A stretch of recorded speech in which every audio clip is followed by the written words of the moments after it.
Good evening, everyone. This is your evening news recap. I hope all of you guys had a wonderful day.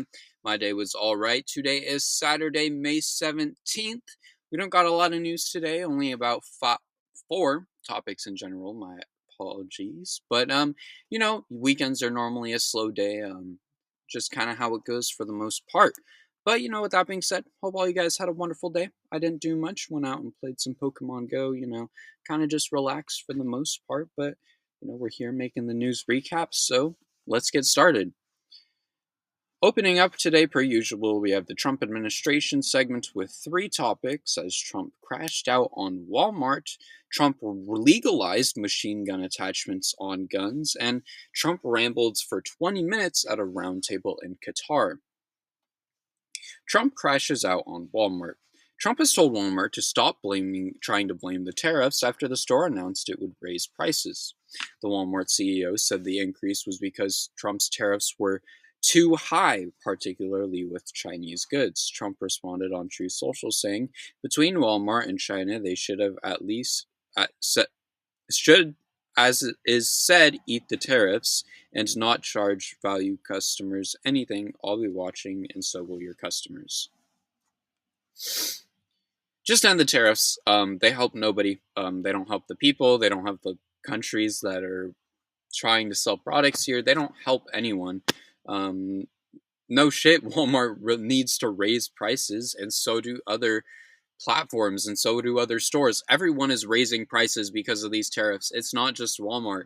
And to say that these countries should just pay it instead of having their consumers pay it is insane. They're not going to do that. That's not capitalism, for one. And they don't care about the consumer. They only care about putting money in their own pockets. I don't know why that's shocking to Trump, because he is the exact same way. Moving on, Trump has legalized machine gun attachments in the U.S.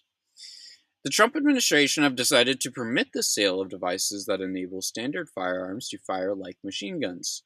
The Justice Department announced on Friday that in a settlement in a gun lawsuit with the National Association on Gun Rights, the lawsuit challenged the ATF rule banning force-release triggers, devices that turn semi-automatic weapons into rapid fire.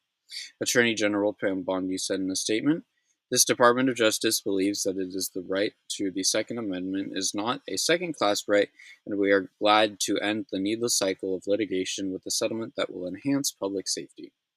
Great, because we totally need to make it easier for gun violence in America. I'm all for guns. I'm all for hunting. I'm even a registered hunter in California. But it should be way harder to get a gun. It is crazy how hard it is. School shootings are so common in this. Oh my gosh, there's kittens. Sorry, I just saw kittens.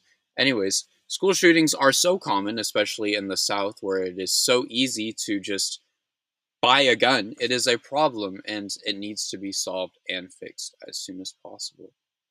Oh my gosh, there's two of them.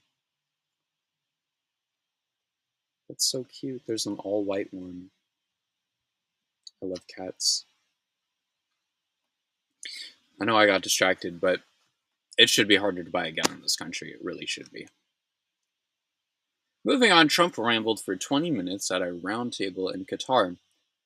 This video is available on the White House website and on the White House's YouTube. I highly recommend you watch it. It's just to silence all the haters who say it's fake news. At a roundtable event in Doha, Qatar, Trump rambled for over 20 minutes on ranging topics like Pete Buttigieg riding his bike to work and the Transportation Secretary Sean Duffy's tree climbing skills. When talking about the U.S. use of drones in the military, Trump said, "You hide behind a tree and the drone comes down and it circles you up with fire. You don't have a chance. The tree comes down also, by the way. It's so intense. I mean, you see that these trees being knocked down like they're being saved down by the top of the line timbermen, being like, Sean Duffy." Trump would then go on to say that Sean Duffy was the national champion tree climber and the best tree climber in the world.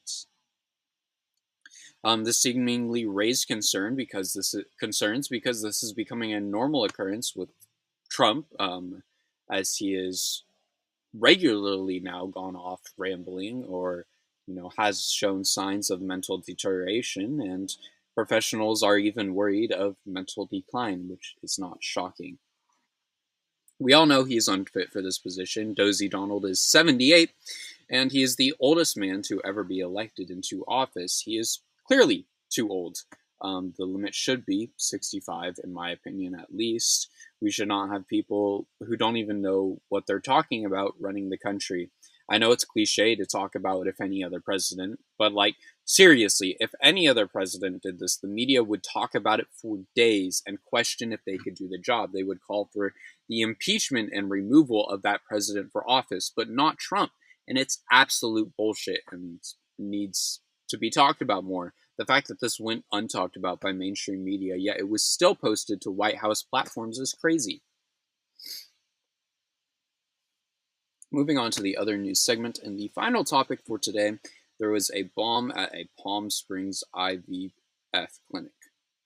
Officials in Palm Springs, California, are investigating a car explosion that happened Saturday morning, killing one person and damaging a fertility clinic. The explosion happened at 11 a.m. PST, less than a mile from downtown Palm Springs. In a statement, the clinic said that no one from their facility was harmed, but one person was killed and several were injured. The blast reportedly damaged several buildings, and the identity of the killed person is unknown. To anyone injured, I wish you a speedy recovery. It's unclear if the attacker was the individual killed, but if it wasn't the attacker, I wish my condolences to their family, and I hope you guys are able to make it through that. Hopefully these locations can be repaired and brought back to business as usual as soon as possible. But it's always unfortunate to hear about any form of attack for any reason anywhere, really. But yeah, with that being said, that's all the news I got to cover today. A slow day on the weekends per usual. Not much for me going on. I think I'm going to go lay in bed because I got a massive headache. But yeah, other than that, thank you everyone for watching. If you're on YouTube, please consider dropping a subscribe, dropping a comment, dropping a like down below. We're on our way to 500 subscribers, and I hope to get there eventually. But yeah, we're getting there soon. If you're on Substack, please consider pledging your support. All the money goes to me. It helps me pay for the things that I'll need to pay for in college, like food, clothing, all those sorts of things. But if not, you can always subscribe for free. I appreciate all forms of support, truly. I wouldn't be doing this if it wasn't for you guys. Also, please consider checking out my Blue Sky. That's where I post the notifications for these videos coming out, and also little personal little posts. But yeah, with that being said, thank you all so much for watching, and I will see you all in tomorrow's episode. Later.